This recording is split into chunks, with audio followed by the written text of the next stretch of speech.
then sometimes you're actually in limbo and you never know. There's no way to know until it says you're live, and it may be about to say that, but it hasn't said it yet. So if I'm talking to people who are already experiencing us as live, I apologize.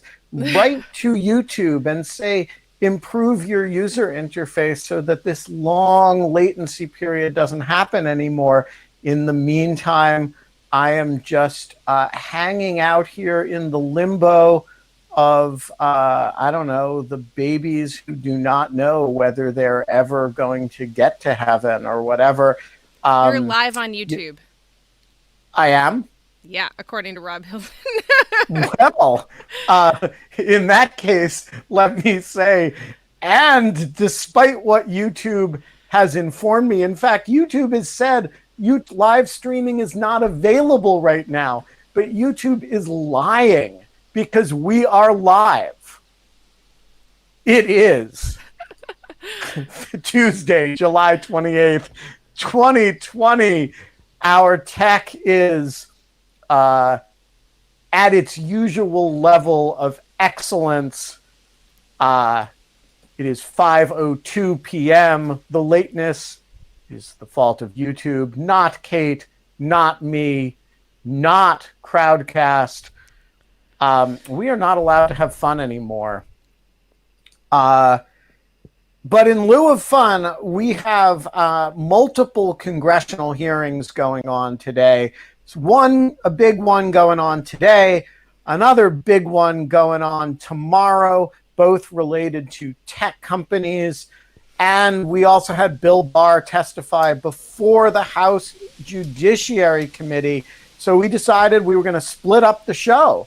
We were going to have the first half of the show be with Kara Swisher, talking with mostly Kate about the tech company hearings. There was a big 2:30 hearing today, and tomorrow is the big show. The tech company CEOs are going to be in front of the Senate, or I forget, is it the Senate or the House tomorrow? It's the House Judiciary Committee. House Judiciary tomorrow. And that's tomorrow. And today was the Senate a Commerce Committee doing 2:30 stuff.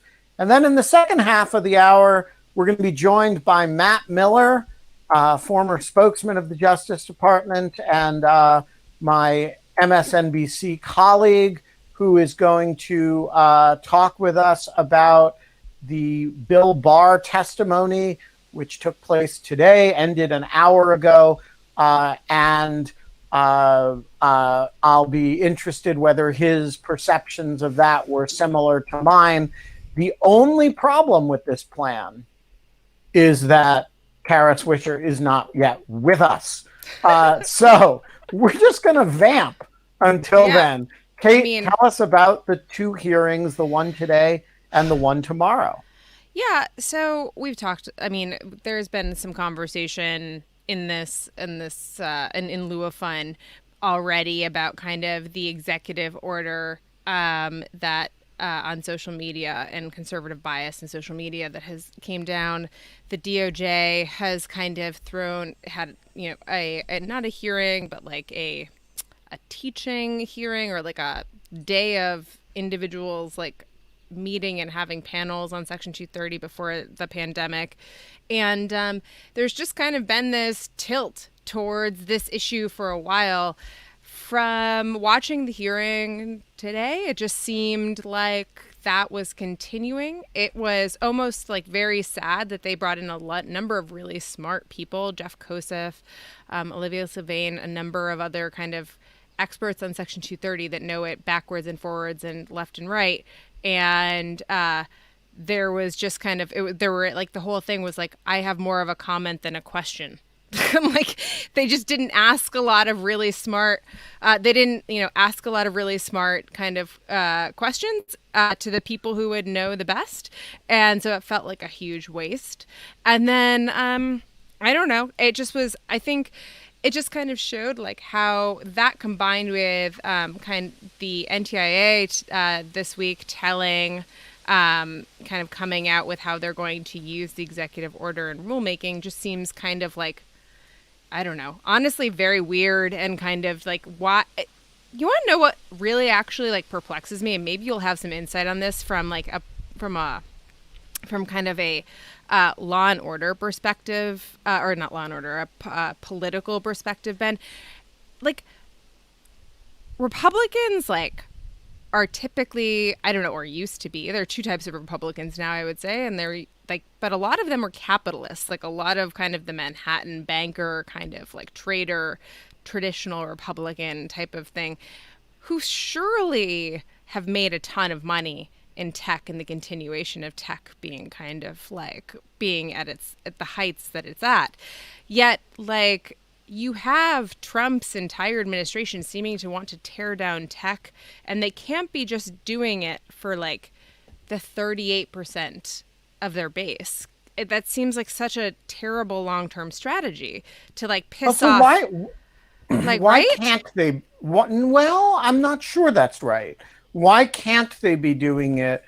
I mean, they have defied Republican orthodoxies on a bunch of other things in favor of the 38% of their base, starting with, most importantly, trade, right? Where there really was a Republican free trade orthodoxy that brought along a very large percentage of the Republican Party and a relatively and only the centrist component of the Democratic Party, right? So it was a strong majority, but it was a strong majority produced largely by Republican unanimity, at least at the legislative level. And Trump just blew that up. And a certain degree, a more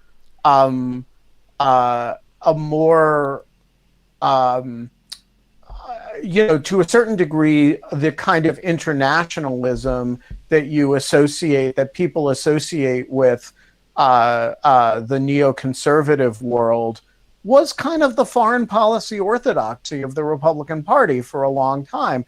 And yes, there were prominent intellectual outliers from it, like the sort of Pat Buchanans and but this was, where the Republican Party as an institutional entity was for, years, all through since the Reagan administration, at least.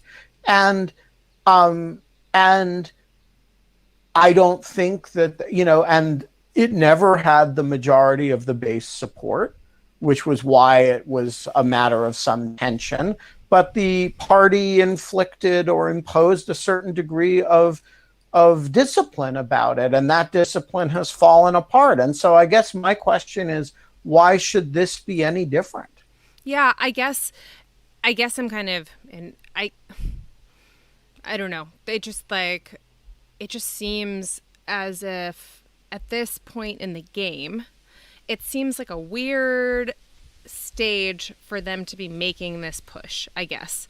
Like, it just doesn't totally, like, at this stage in the game, like, why would you, I don't know, maybe I'm totally off base here, but, like, why would you be throwing your hat in with, like, why would you be throwing your hat in at this stage in the game with that type of demo? And I don't know. I think there's a reason for it.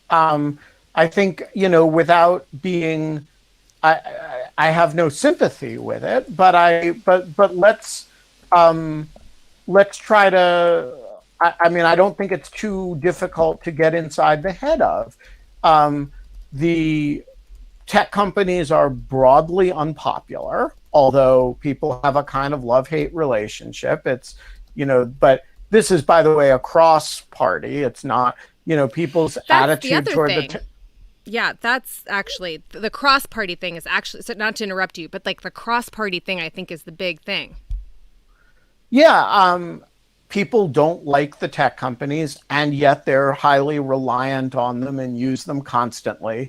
And that combination of that dependency breeds a lot of resentment. And in particular, a lot of conservatives believe that those companies are biased against conservatism, which is a complicated proposition that largely lacks merit, but there are elements of truth to it.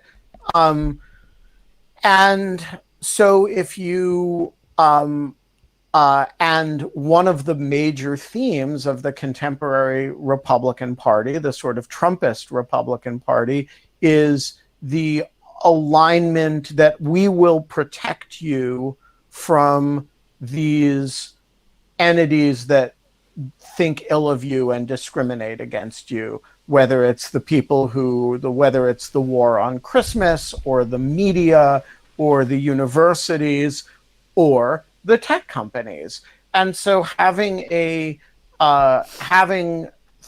throwing your lot in with a lot of people who are upset at the tech companies makes a certain amount of sense, I think. Now, do I think it's a winning electoral strategy? No. I mean, I don't think that the tech companies, I don't think there are very many people who are going to vote in this election cycle based on their attitudes toward the tech companies. But if you're running a politics of grievance, Yes. why not do it? Yeah. I mean, yeah, that's and I expect, I mean, and we've seen that at every single congressional hearing with the tech CEO before, which is coming up tomorrow, which is the other half of this, which is that all the tech CEOs are going to be testifying. Interesting group, actually. I think that, an interesting group of people that they decided to pick, because they have 4 tech companies. You have Apple and Tim Cook. You have Facebook and Mark Zuckerberg. You have I'm trying to just triple check to make sure. Oh yeah, you have Jeff Bezos and Amazon. It is his first time testifying in front of That's going to be interesting. I know, it is going to be super interesting. And then you have Sundar Pichai and Google. And so there's really going to be they're just 3 very, very, very different products, 3 models of very different businesses, how they are conglomerates. And they're all going to be it's part of the House Judiciary Committee Antitrust Committee, led by David Cicilline, Democrat of Rhode Island, formerly Democrat. I was formerly the first out gay mayor of Providence, Rhode Island, when I was in college. And I think it's going to, everything we've seen from a tech company perspective has been, when they testify, is let's see if this is Kara. No. And everything. Kara may be poised to join Noah Feldman in the elite club of I think she's actually having tech issues, but that's okay. But we'll see. She might, I mean, even if she can come for 15 minutes and give us her hot take, it'll be fun to have her. She knows the leadership of these companies way better than I do. I have about as hot a take as anyone who's closely covered this, closely covered tech. I don't have any special insight into any of this stuff, besides generally knowing the market models and everything else. I think Bezos will be interesting, but Lena Khan, she's kind of made a name for herself. She's a tremendous young scholar. She was working at the FCC and is going to be joining as assistant professor at Columbia Law School, I think this fall. She wrote a very famous law review paper for the Yale Law Journal, a note when she was in her 3L year, that was basically taking on Amazon as describing how what she called the new antitrust law, which was basically turning the current world of antitrust on its head by applying it to companies like Amazon. And she is being credited with one of the reasons that this entire hearing is happening, and that the antitrust debate has come up in the context of these things, to be fair, she has tried to extend this model with David Posen and some other follow-up things. And I think it's a little bit, I think it fits best with Amazon. I do not think it applies as well to the other tech companies because they have And different what's products. the theory? Because I gotta say, I find Amazon, highly objectionable in its treatment of its warehouse workers. I mean, that actually seems like a genuine basis to object to Amazon's corporate behavior. But I've always found the antitrust arguments against Amazon pretty weak, and so I'm interested in what the theory is would put it in a different category.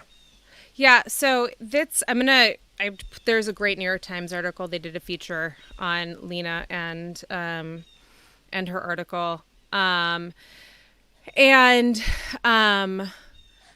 Basically, they kind of put it better than me. There is, I'm trying to pull this up right now. Basically, there was and because I'm not an antitrust attorney by any means or stretch of the imagination, but Amazon's Antitrust Paradox is the name of her article, and her argument went against a consensus in antitrust circles that dates back to the 1970s, the moment when regulation was redefined to focus on consumer welfare, which is to say price. Since Amazon is renowned for its cut rate deals, it would seem safe from federal intervention, and in her 93-page, heavily footnoted article, she presents the case the company should not get it past an anti-competitive behavior just because it makes customers happy, and basically argues that the monopoly laws based on pricing have been marginalized, and structural power should be the focus of basically how a company has structural power over the market in general should basically be the new standard, which is so that really is a throwback to the sort of pre-Bork era of antitrust law and thinking. It's almost like a kind of Brandeis theory. That's pretty interesting. It is very interesting, and I wanted to read the Times formulation because it just they summed it up. I remember reading it and I was like, that was a very perfect summary of this, from what but she says, I like this line. She did write, the thousands of retailers and independent businesses that must ride Amazon's rails to reach the market are increasingly dependent on their biggest competitor. And I think that that's kind of a super interesting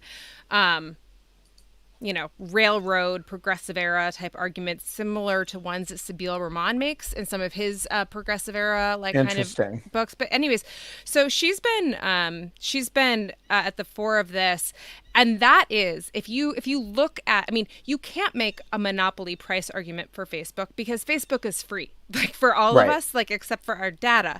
You need to make Lena's argument in order to get to that. You actually can't make a monopoly price argument against Amazon either, because in a very Walmart-like way, it is aggressively competitive in pricing, and the argument has to be based on market power. But the problem with the market power argument is that, there are very few products that you need to buy through Amazon, right?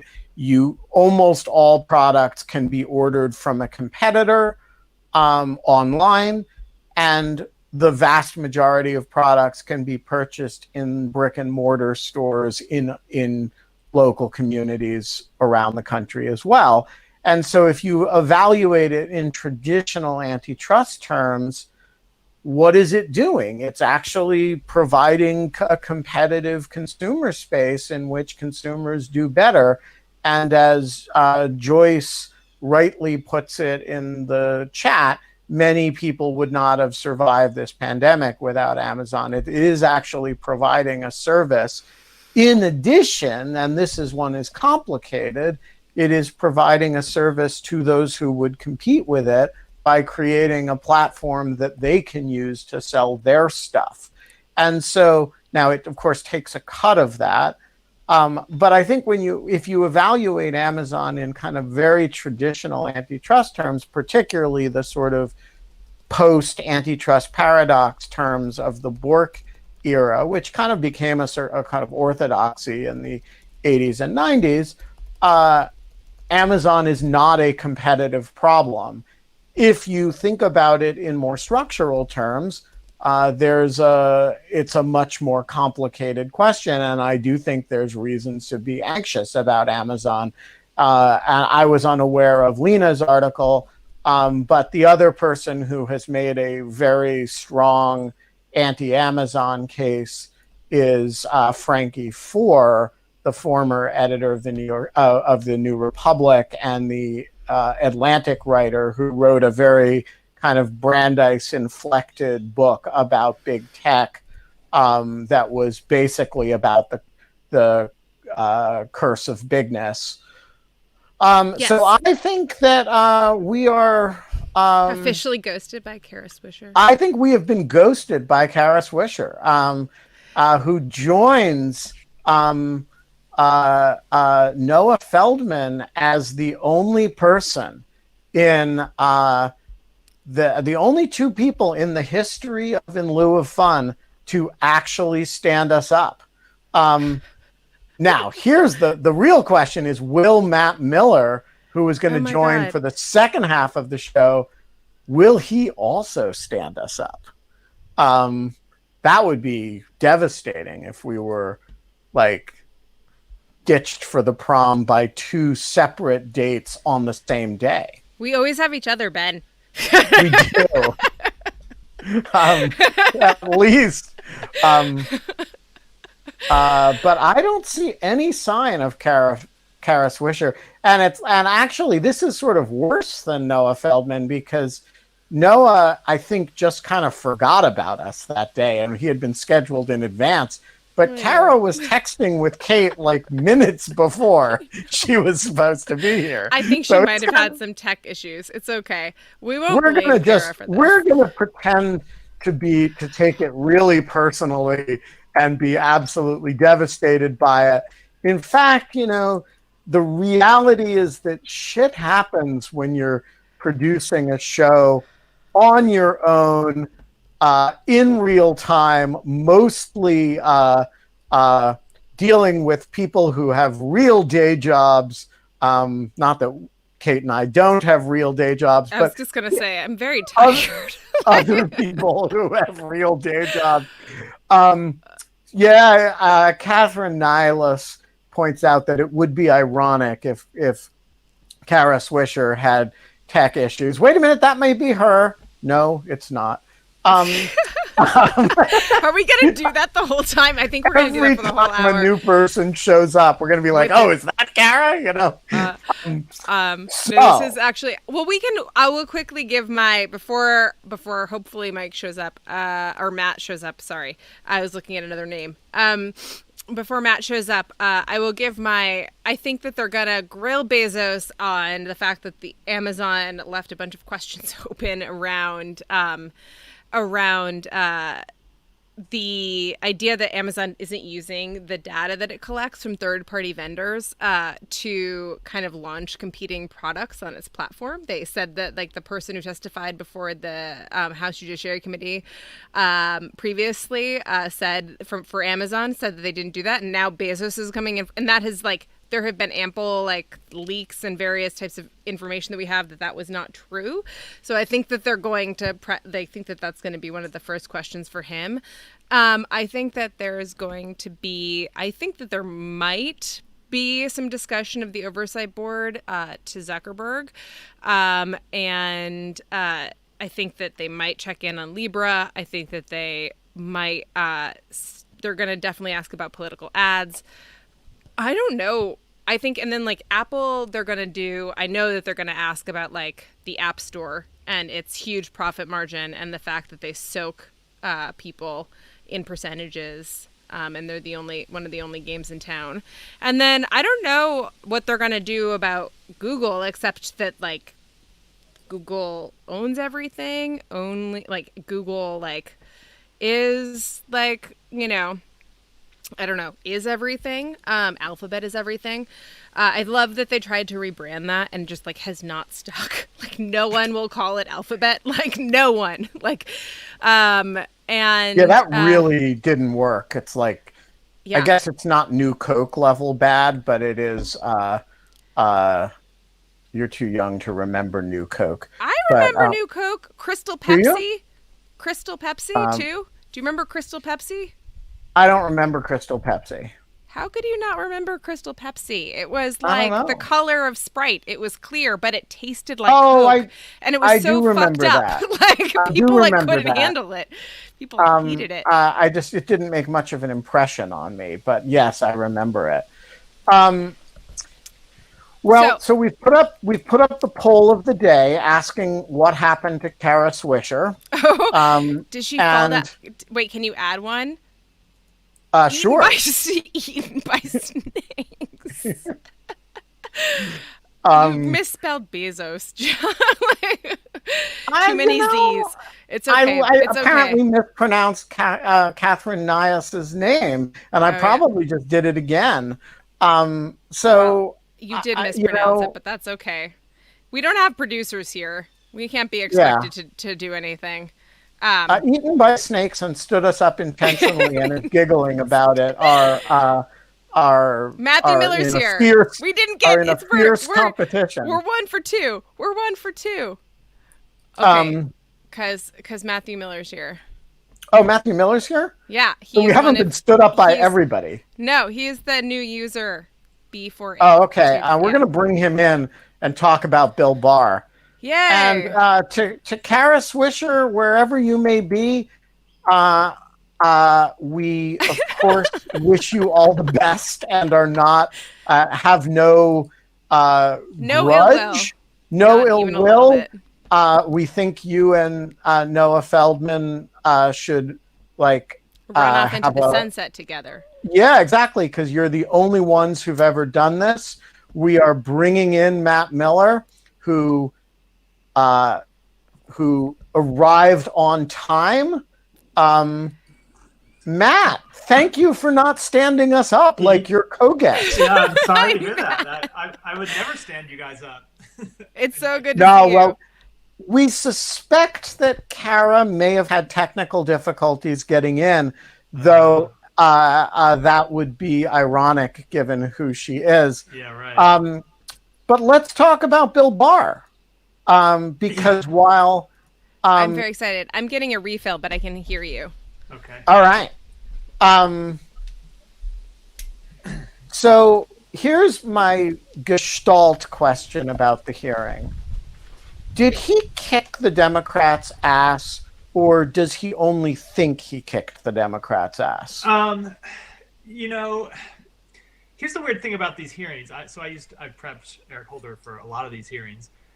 It doesn't really matter what the members on the committee do. It only matters what the attorney general says. No one gives a shit about the members. Right. I hope there are no members who did this. No one gives a shit about what the members say out in the broader world. People care about what the attorney general of the United States says. He's the only one that can really make news there. So I'm sure he thinks that he kicked their ass. And, at times the members' questions, could have been better. That's always the case with Hill hearings. Always the case. Always. But I don't think... it's not when you go up as a witness, when you're a senior cabinet official, you are in a competition against yourself, not in a competition against the members. So I don't think he did well by that standard.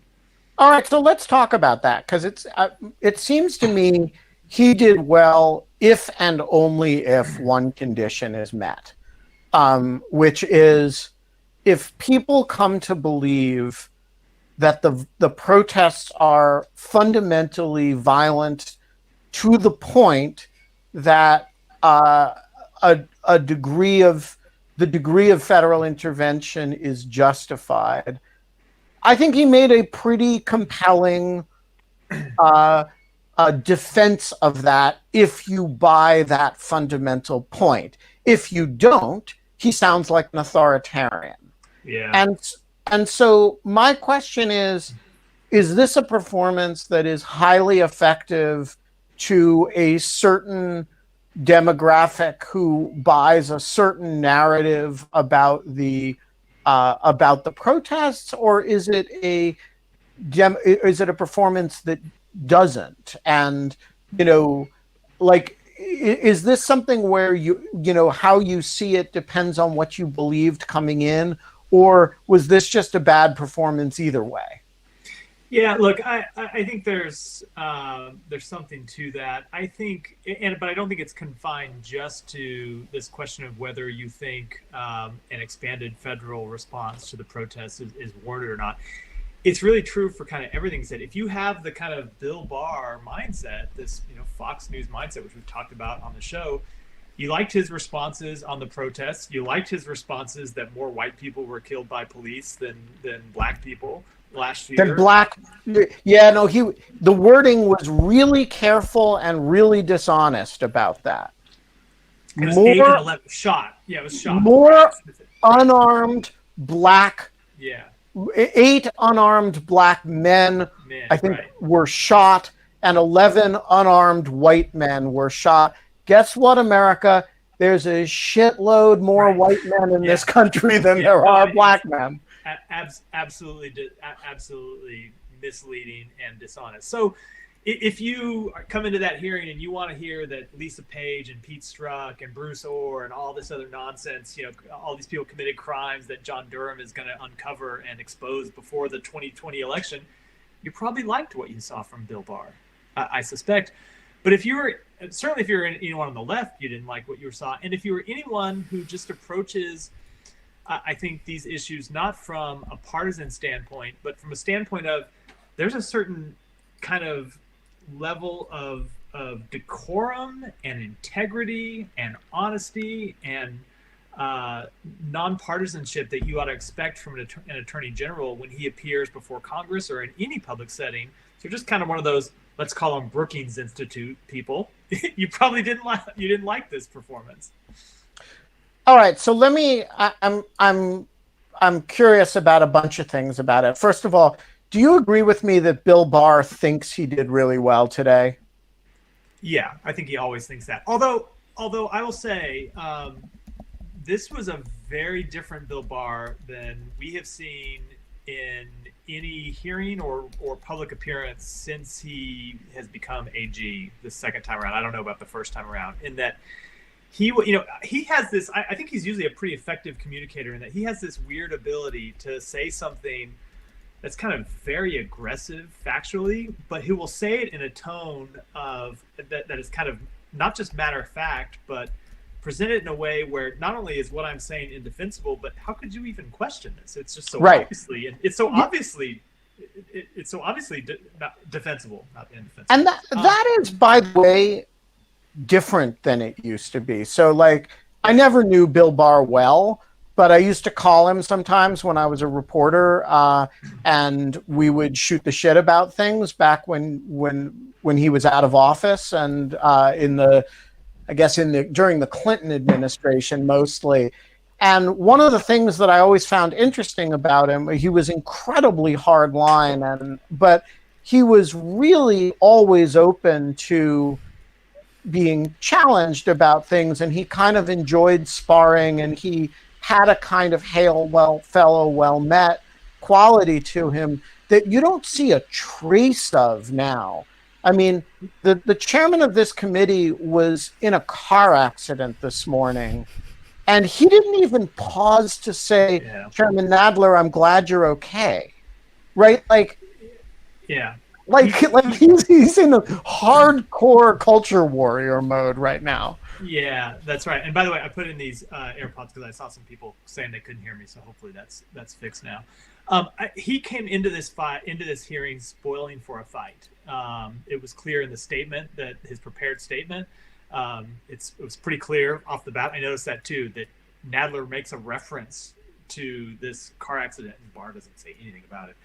And then it was clear all through the hearing he was really defensive and thin-skinned and argumentative, and kind of snappy. You know, that there was this one moment with Eric Swalwell where Swalwell was pressing him on the Stone sentencing. Swalwell was great, by the way. Swalwell was very good, and he just made this really sharp comeback that, well, there were two systems of justice under the Obama administration. It was like really strange, very partisan for one thing, but it was really defensive and thin-skinned, and I haven't seen him like that before. And I don't know if that's because the criticism is getting to him, or he's looking at the polls and starting to worry that Trump's going to lose and he's going to go down. His place in history is not going to be what he would like it to be. I don't know, but this was a different performance than we've seen before. But do you have the impression, because I really do, that he, like,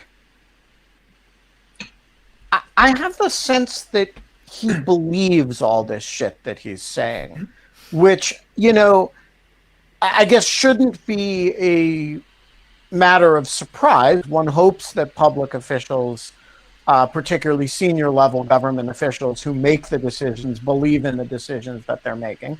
But I find, like, his year and a half in office, or however long it's been, so cynical and so indefensible, and I have a high enough regard for his intelligence, which is highly significant and, you know, should not be questioned, that I kind of lapse into thinking that he's cynical. And there seemed to me to be nothing cynical about this testimony. Yeah. He really believes that that the average protester is an Antifa radical who wants to blow up a federal building, that the average member of the Obama administration was, you know, engaged in political espionage, that, you know, Jim Comey was feeding Pete Strzok dog treats under a table while, you know, I mean, he seems to believe all that shit. And I gotta say, I would almost feel better about it if he were cynical, right? If he were a Roger Stone kind of nihilist. But I'm beginning to think he's like a genuine, true believer, which is another way of saying that he's delusional. Yeah, I totally agree. I think I might have said it last time I was on. My theory about him, it took me a while to get this, is just he just has Fox News brain rot. And it's, you know, incredibly smart, incredibly sophisticated people can fall victim to propaganda too. And Bill Barr, I think, is a perfect example of it, because he does believe a lot of this kind of crazy nonsense. All right. So I want to ask you a question that I suspect you've probably thought about but never been asked before, which is... something that's been on my mind a lot for the last 3 or 4 weeks, which is, if you're Joe Biden, you are right now setting up a transition team. And that's going on in the background. There have been some news reports about who's running different parts of it. But when you're running 8 to 10 points ahead, you've got to work on the assumption that your transition team is a matter that on which there has to be governance excellence. Mm-hmm. And so at an early stage, how do you think about what a Justice Department transition team should look like, and what sort of focus it should have? Should it be focused on staffing?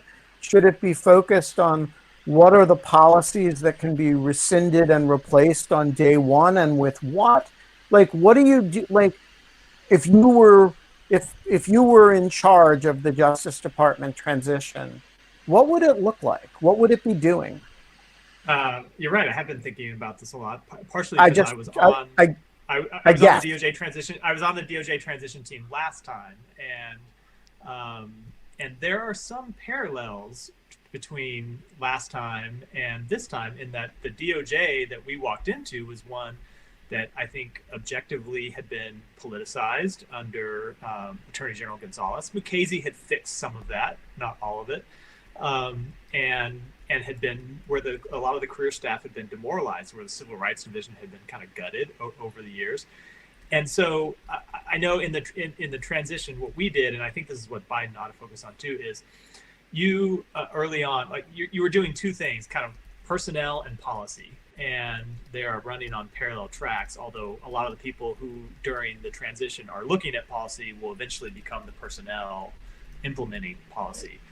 And part of it is you're trying to catalog everything DOJ did that you want to undo from a policy perspective. So, for example, the sentencing reforms that Eric Holder put in place that Jeff Sessions rescinded, or the ban on private prisons that Sally Yates had put in place that that Sessions rescinded. All those types of things that you can just overturn by dint of taking office and overturning them.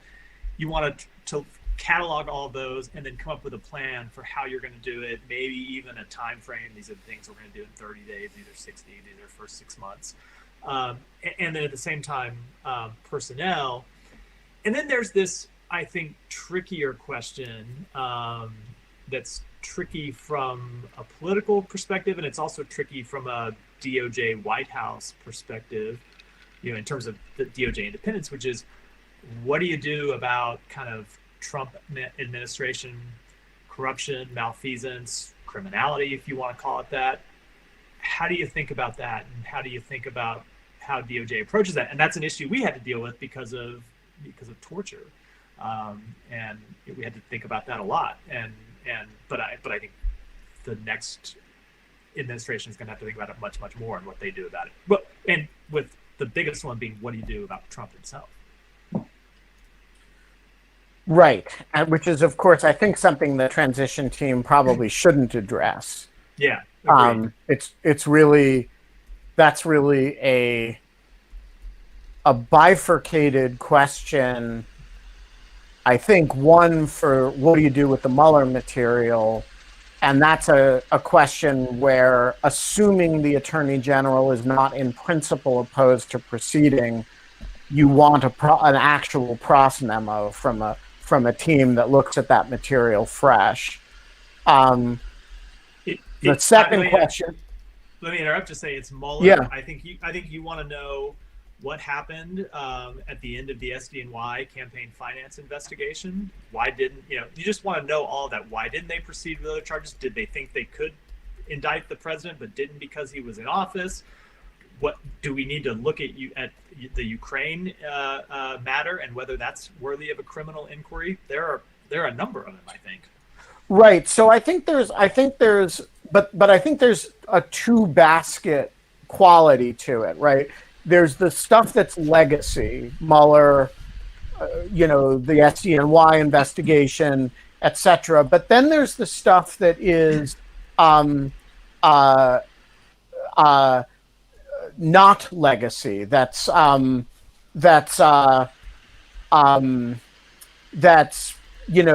the tax questions, right? Yeah. All the behavior while in office that's not, obstruction, but is, and I think there are going to be things that were predicated but never investigated.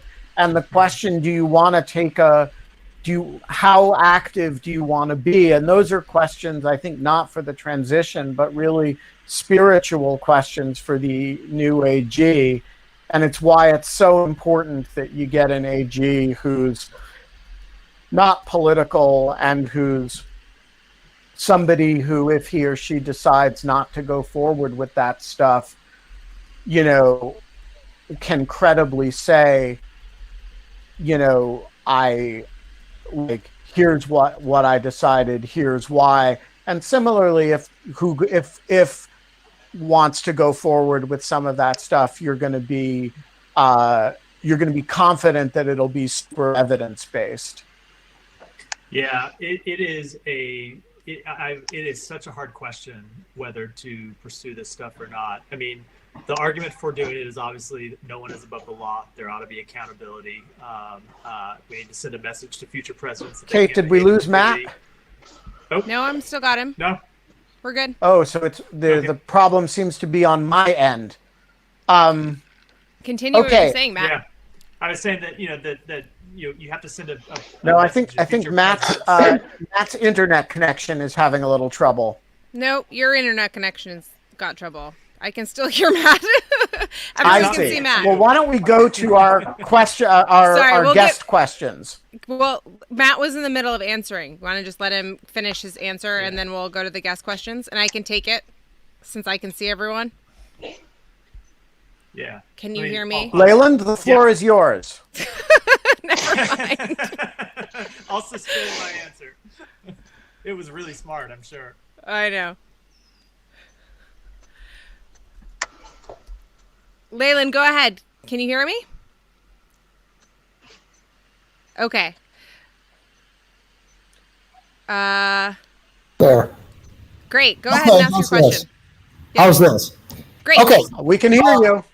So one of the questions Bill Barr was asked was to talk about the executive order to change the apportionment on the census to exclude immigrants. And Barr gave an odd explanation for that, I thought, which is that he believed that the Constitution was interpretable by Congress in this regard, and that the Secretary of Commerce had been delegated by Congress the capability to interpret this.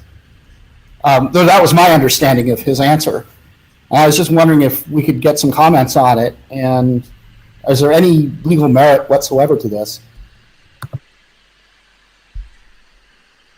I wish Ben was here because he'll probably have a better answer to that one, or Kate, you probably will. Yeah. Well, no. I mean, I think that. Well, I'm interested what you think. I just I will kind of respond to whatever you kind of start us off with. Yeah. I was gonna say, look, I mean, that seemed to me like the kind of best answer he could give under these circumstances, and I'm sure that's the position they thought about it clearly, and that's the position that they're going to take in court. But it seems to me the plain language of the Constitution is pretty clear, and look, I'm not a legal scholar. I'm a flack, but most of the smart constitutional lawyers I talk to think that the administration's position is pretty weak on this one. I agree with that. This is an area where the Constitution actually has language, and the Attorney General presumably didn't make the decision to take this position, and is, the Justice Department is kind of obligated to defend it as long as an argument for it can be made. An argument for it can be made. It's not a good argument. The Constitution says you got to count all the people. It doesn't say all the people except the illegal immigrants, and it doesn't say Congress gets to define what people means, which is the position the Attorney General took. It has been an open question of con law for a while, at least since the 70s, I think. And so I'm not totally surprised that they're taking this position, but it's not a position I think there are 5 votes or even 6 votes. There may be 2 votes or 3 votes on the Supreme Court for this, but I wouldn't expect there to be more than that. Yeah, I think that's James? Hello, can you hear me? Yep. We can. Okay. Oh, good. Well, it's good to see everyone. Long-time listener, first-time caller. Welcome. I have a question. It's why doesn't anybody hold the Attorney General to the standard of not just avoiding corruption, but trying to avoid the appearance of corruption? That's a good question. What do you think, Matt? I'd honestly just take avoiding corruption. Yeah. At this point, let's not get greedy. No, but look, he absolutely ought to, and that kind of goes to what I was saying about earlier about how partisan his comments were. There is a certain, even aside from the actions the Attorney General takes, there is a certain standard you expect the Attorney General to uphold when he or she appears in public and talks about the Justice Department's work and talks about cases that are before it. And that one way to think about that standard is that every American ought to have confidence that the law is being enforced without regard to politics, without regard to party. And I think it's very hard. That's why I think if you watched all of Barr's comments today, it's just very hard to come away with that conclusion, just based on the kind of very partisan way he addressed so many of the questions before him. And that's leaving aside the decisions he's made as AG. Yeah, I agree with that. I mean, look, Barr actually doesn't have any appearance of corruption issues. He's not holding stock in companies that are that he's involved in matters that, he's not, like, when you talk about appearance of corruption, there's kind of an assumption that it isn't actually corrupt, but it could look that way to somebody. The problem with Barr is not that that there's an appearance problem. The problem with Barr is that his substantive decisions are really, really outlying and inappropriate, and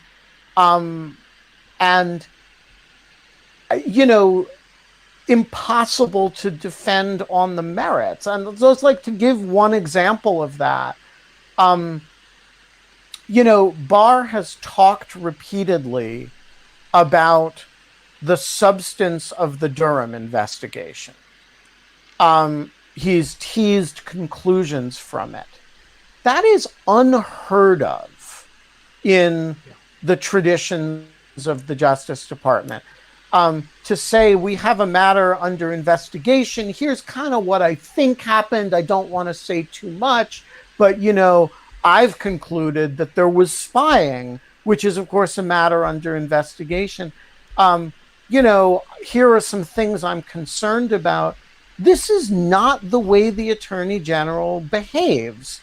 And by the way, when other Attorney Generals have sort of slipped up and said things like that, they've been roundly criticized, and by the way, have not done it again. And so there was a famous incident with Eric Holder, with Janet Reno at the time of the Oklahoma City bombing, where she, the day of the bombing, announced that they were seeking the death penalty for whoever they caught who did it.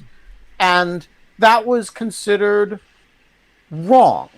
You didn't know who had done what. You didn't know whether that, like, Tim McVeigh hadn't been caught yet. Nobody had ever heard his name. And she, at her initial press conference, said, "We now have a federal death penalty and we will use it." And that was seen as prejudging the matter. Like, people weren't that outraged about it because God knows, it was the Oklahoma City bombing and all. But against that as a backdrop, what Holder is doing, what Barr is doing now is so outlying. Sorry, I look at your face and the name Eric Holder comes out. I'm sorry, Matt. It's unfair, I know. There are worse things than to be like permanently associated with Eric Holder. It's true. I'll take it. So I do think there's a bunch of examples like that, it's not an appearance problem issue. It's a substantive problem issue. Yeah. Well, I just want to say, oh, sorry. Go ahead, Ben. Go ahead. No, go ahead. I was going to say that, like, that is maybe in a nutshell, like that Oklahoma City bombing, federal death penalty, like kind of moment is exactly like Bill Barr lived through that, right? Like Bill Barr has lived through all of these moments in which like we have smacked down attorney generals for lesser things than what he has done. So there was kind of, I think, the feeling that he was a little bit of the old school of do it by the book and he should know better. And I feel like that's why people, and it's funny because I never thought that for whatever reason. I don't know why. My instinct when Bill Barr was appointed was like, well, he's just like a hack. And everyone was like, I remember, like, maybe it was you, Ben. Like, people were like, no, he's like a reasonable person. He's like the real deal and everything else. So I think that people's surprise in how what he has done during his tenure is like pretty genuine. It's pretty unexpected. Maybe it's Fox News brain. Like, I just like, It is truly kind of a bizarre departure from his, like, what was a fairly, like, it was a political career, obviously, but it was distinguished.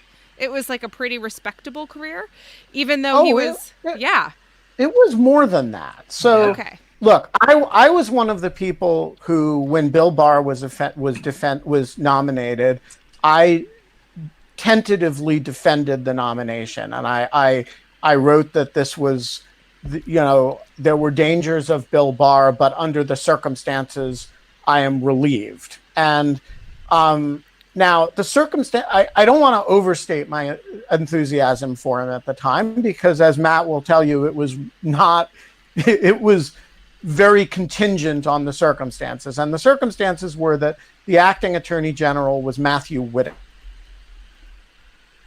who was not just wildly partisan, but overwhelmingly unqualified to be in that position. And I looked at Bill Barr, right? I mean, and so I looked at, and the people who that Trump was talking about naming included Rudy Giuliani, Jeanine Pirro, people who were, just as inappropriate, right, as Matt Whitaker. And so I looked at Bill Barr and I said, all right, here's a guy who has been attorney general.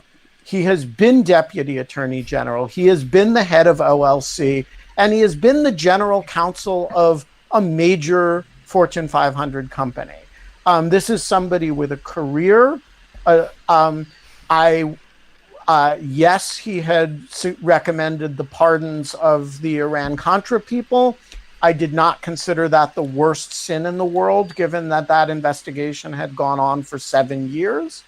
And yes, he was an executive power hardliner, and I considered that a pretty significant danger. But I looked at Bill Barr and I said, "I'll take that. I'll live with that."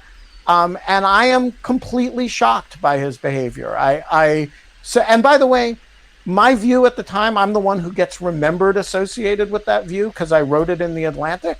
But that was Preet Bharara took exactly the same view. Jim Comey took exactly the same view.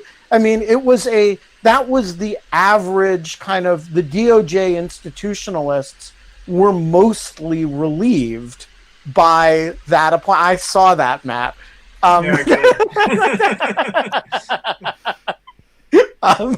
We don't have to go there. But that was Matt, the Jim Comey eye raise. Yeah. Matt, what did you think about okay, so maybe I underestimated exactly Bill Barr's kind of heft, and that wasn't supposed to be a side-eye heft. But his entire reputational kind of, but what did you think, Matt? When he was appointed, and what did you think of all? I mean, oh my God, Matt's more cynical than I am. Yeah, I think you might be more on my side of this, Matt. I am more cynical. I wanted to believe that Barr was an institutionalist because he seemed like an institutionalist. The fact that he had been AG before and had been, I think largely okay, made me feel okay. But the thing that convinced me to me, it came down to a question of trust. And the thing that convinced me that we couldn't trust him was the fact that he, number one, wrote that memo about the Russia investigation. But more importantly than that, the fact that after having written that memo at his hearing, he wouldn't pledge to recuse himself from the investigation. Because to me, having gone through an AG confirmation here, a couple AG confirmation processes, the obvious answer in that situation is to say, look, I have not prejudged this investigation. I think I could handle it fairly, but I understand why a neutral party would not see it that way. And we have a Deputy Attorney General, Rod Rosenstein, who I trust to handle this. He's been handling it. So because of that, I promise you, the Senate, I will recuse myself. And the fact that he wouldn't do that just raised a real red flag it's just like being a judge. In retrospect, that was a perspicacious point that I missed. And I mean, not that I wasn't aware of it. I mean, I watched those interactions, but I looked at it and said, there is no way Trump is putting in place another AG who's going to recuse. And I saw that as sort of the price of, okay, yes, if the career people insist that the law requires it, I'll do it, but I'm going to err on the side of not recusing because Jeff Sessions. And I was too forgiving of that. That was, you were right and I was wrong. Yeah, I'd forgotten that moment. That was, I think, maybe one of the things that was in my head when I was thinking what I was thinking about Barr when he was to point. Yeah, like completely. There's also just like something, I guess, that registers for me of like just kind of like I really, really try not to judge people just by like the camps that they align with or like who they go to work for, especially because I do think that there is a lot of work that can be done from inside organizations usually. For the good, even if you disagree with like the organization in total. And so there would be, but I don't think that's possible with people who go to work under this administration. I think it's either like, and I think that that's like a classic example of that right now of how difficult that is Fauci. Like you can go into what has traditionally been a pretty neutral type of organization, a pretty neutral type of position, and everything is politicized and it's politicized in one direction and you can escape it. And so like, I just saw Barr as doing that. And like, it just, to me, it read as, well, then he's like part of the team. Like that's like what's going on because there's no one who's neutral that goes into these things anymore. But I don't know, maybe that is just me being super cynical. I don't know. But I mean, unfortunately, I guess I was kind of right, but unclear. Well, yeah. My nominee for a Biden attorney general, and I've said this to him, is Chuck Rosenberg, which I think would buy us about a week of bipartisanship, but only a week. But Matt Miller, it's great talking to you. Thank you for not standing us up. Of course. Matt, you should come back for more than a half hour sometime. Yeah, Great to have you back again. It's great fun. Love it. You should come back, any day you want to come back and just kind of be part of the group. Are you also having an old fashioned again? No. This is it's an Aperol spritz, much weaker. Oh, fashion. In that glass? It's not a whole spritz. It's just Aperol and soda, not a spritz. Okay. That's very Kate of you. Yeah, that's what I had earlier. We have the first half rest, of the show. We have the rest of the week scheduled. Tomorrow. Yeah. Who do we have tomorrow? Kara Swisher.